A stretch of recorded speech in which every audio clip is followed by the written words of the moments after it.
Dans un monde sans pitié où il ne règne que la terreur et la souffrance et une guerre éternelle, les Xénos, les Astartes, les humains et les orques se battent pour un combat éternel. Dans ces histoires, découvrons ensemble l'horreur et les complots qui se cachent derrière tout cela. Bienvenue à Storyhammer. L'ascension du culte, partie 2. Détermination et ascension.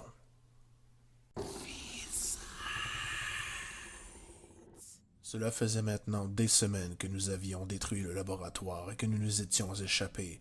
Moi et mes semblables, nous avions arpenté les terres de cette planète désolée, et nous avons fini par trouver refuge dans des cavernes souterraines.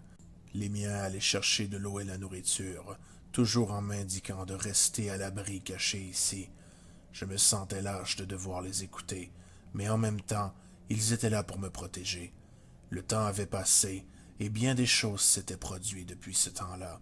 L'alpha était celui qui me répondait le mieux. Il correspondait avec moi, mais avec le temps, cette caverne est devenue non seulement notre refuge, mais également un nid. Nous prospérions. J'ai découvert que j'étais capable de créer des structures vivantes qui étaient capables d'incuber de nouveaux êtres comme moi. Ils naissaient et grandissaient à une vitesse folle. Il nous fallait donc de la nourriture. Un problème que nous avons très vite réglé. En effet, j'ai pu m'apercevoir que cette planète n'était pas abandonnée, car, à quelques kilomètres de notre abri, nous avions découvert qu'il y avait une petite ville, ou du moins une cité ferroviaire, qui pouvait habiter une centaine d'habitants.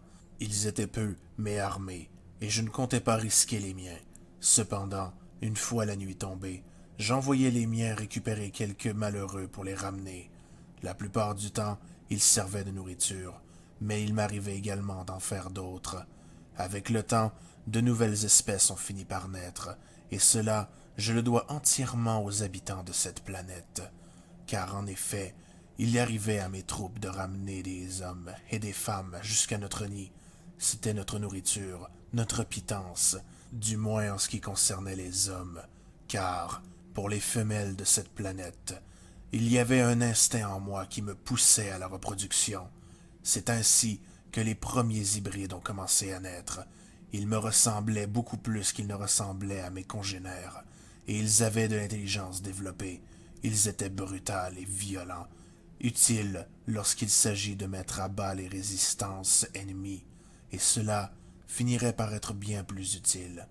Le groupe qui me fut apporté aujourd'hui disposait d'une seule et unique femelle. D'ordinaire, lorsque les femmes se rendent compte que leur destin est scellé et qu'elles ne vont servir à rien d'autre que d'incubatrices pour mon espèce, la panique s'empare de leur être.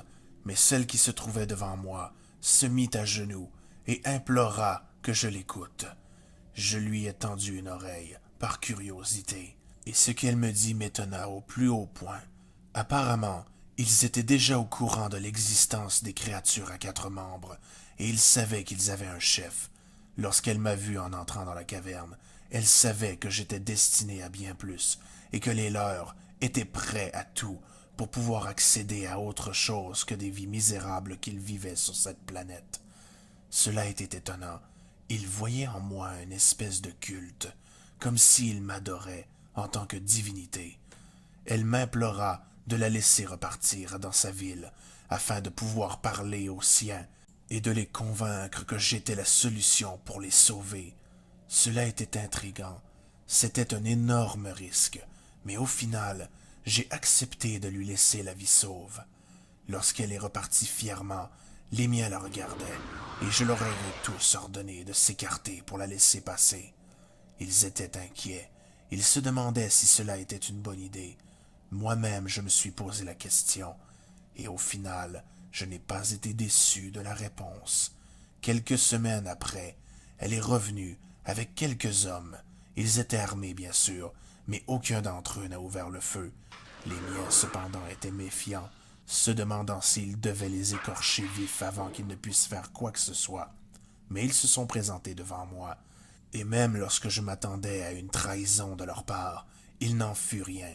Au contraire, ils se mirent tous à ployer le genou et à implorer mon aide. Il m'appelait le Sauveur aux 4 membres. Je ne détestais pas cette appellation, mais je me rendis compte rapidement qu'ils vouaient un véritable culte en mon nom. Après quelque temps, ils finirent par être reconvertis. Ils se rasèrent la tête pour me ressembler.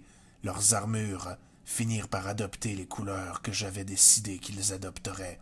Et avec ces nouveaux membres qui étaient de plus en plus nombreux à chaque jour, nous étions prêts. Lorsque les miens furent assez nombreux, nous avons décidé qu'il était temps d'agir. Cette planète serait à nous, et la ville serait soit sous notre domination, ou alors finirait entièrement dévorée pour les miens. Lorsque j'ai ordonné, la charge fut lancée. La caverne se vida entièrement. Les miens hurlaient de joie. Ils se précipitèrent à l'extérieur. Ils étaient si nombreux, et j'étais si fier. Comme un père qui admire ses enfants ayant grandi toute leur vie et atteignant enfin l'apogée de leur existence, nous nous sommes tous élancés vers la ville. Nous avions attaqué de nuit, et donc les forces de défense étaient bien moins nombreuses. D'ailleurs, il n'y avait pas beaucoup de défense puisqu'il n'y a jamais eu d'attaque sur cette planète. Ceci a scellé le sort des hommes et des femmes qui se trouvaient à l'intérieur de la cité. Ils n'avaient aucune chance face à notre énorme attaque. Ils ont commencé à donner l'alerte et à se positionner vers les portes de la ville, mais il était déjà trop tard. Malgré les rafales de tirs qui nous affligeaient, nous avons percé leur défense et nous avons commencé à assiéger la ville de toutes parts. Les portes principales furent assiégées par mes armées, tandis que le culte et moi-même faisions le tour pour les surprendre à revers. Ils n'auraient jamais pu se douter que les leurs les auraient trahis. C'est d'ailleurs ce qui scella leur sort.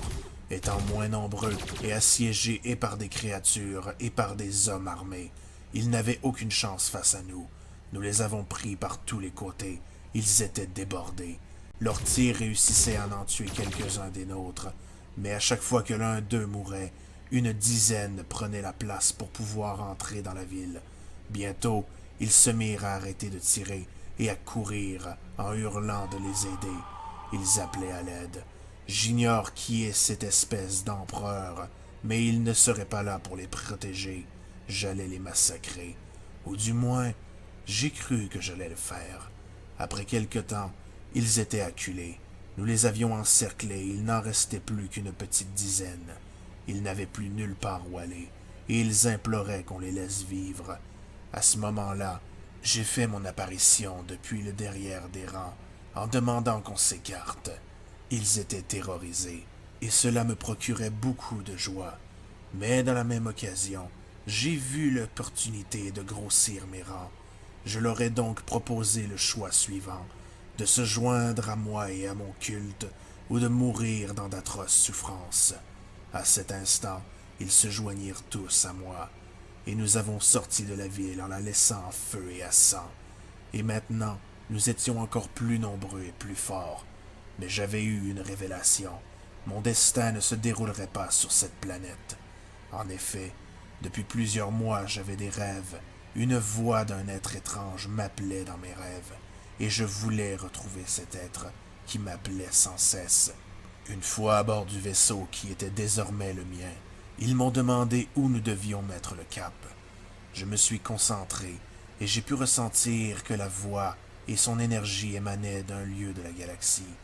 Je leur ai dit dans quelle direction se diriger, et nous nous sommes mis en route.